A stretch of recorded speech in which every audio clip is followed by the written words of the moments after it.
بچوں کو مسجد میں آنے سے مت روکو. ایک بات. اب یہ کہ کتنی بڑی عمر کے بچوں کو آنے سے مت روکو، تو عمر کی تحدید تو نہیں ہے، البتہ یہ ضروری ہے کہ بچہ اس لائق ہو کہ وہ پاکی ناپاکی کو سمجھتا ہو. ایسا نہ ہو کہ مسجد کے فرش پر آ کر پیشاب کر دے. ایک بات. اس میں عمر کا کوئی یعنی تعین نہیں کر سکتے، اس لیے کہ بعض بچے 3 سال کے بھی سمجھدار ہوتے ہیں اور بعض بچے 10 سال کے بھی ناسمجھ ہوتے ہیں، یہ شرارتی ہوتے ہیں، وہ اس بات کا لحاظ نہیں رکھتے.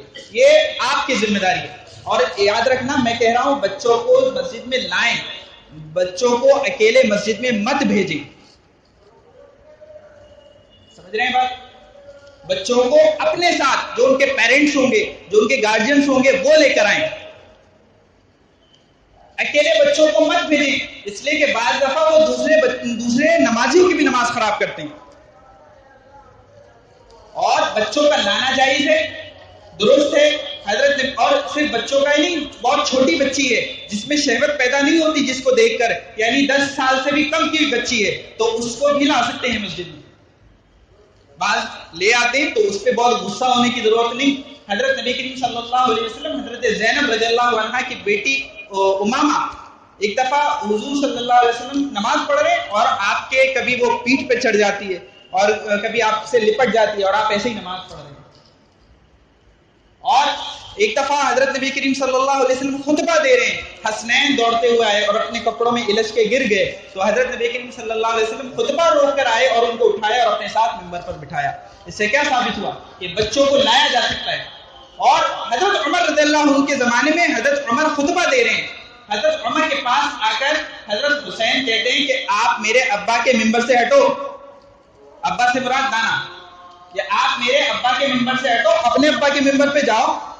آپ اس سے بھی اندازہ لگا سکتے ہیں کہ ان کی بہت عمر نہیں ہوگی، ورنہ یہ بات نہ کہتے. حضرت عمر کہتے ہیں کہ میں آپ پر قربان، آپ کے ابا پر قربان، میرے باپ کا تو کوئی منبر ہے ہی نہیں.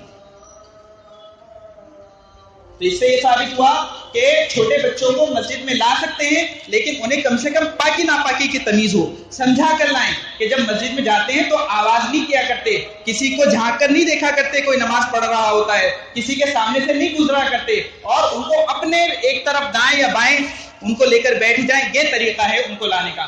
حضور کے زمانے میں چونکہ خیر غالب تھی تو اس لیے جب بچے آیا کرتے تھے تو ان کی باقاعدہ پیچھے صف بنا کرتی تھی.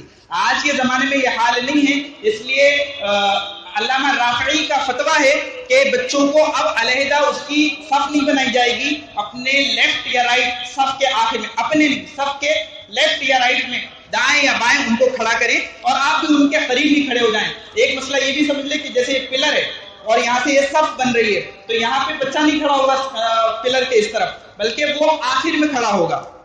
بات سمجھ میں آئی؟ ایک پلر ہے اور اس پلر کے بعد کیونکہ صف جوڑنی ہے تو صفوں کو جوڑنے کے لیے بالغین ہونے چاہیے، بالغ ہونے چاہیے. بچوں کو بالکل آخر میں رکھیں، یہ طریقہ اپنائیں.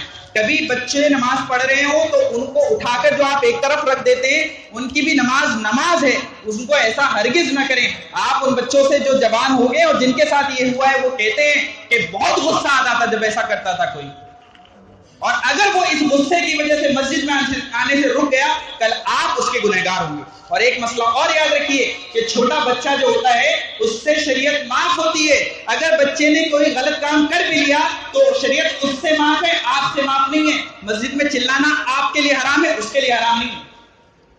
البتہ جو اس کو لایا ہے اس کی ذمہ داری بنتی ہے، اگر وہ ذمہ داری ادا نہیں کرے گا تو وہ گنہگار ہوگا. تو یہ بچوں کے مسجد میں اور جماعت میں شریک کرنے سے متعلق چند اہم باتیں ہیں، اس کا ضرور خیال رکھیں اور اپنے بچوں کو لے کر آئیں تاکہ وہ آگے چل کر نمازی بن سکیں. لیکن ان جو میں نے مختصر اصول بیان کیے، ان اصولوں کا ضرور خیال رکھیں. اللہ تعالی ہمیں، ہماری اولادوں کو، ہماری نسلوں کو نمازی بنائے. وآخر دعوانا ان الحمد للہ رب العالمین.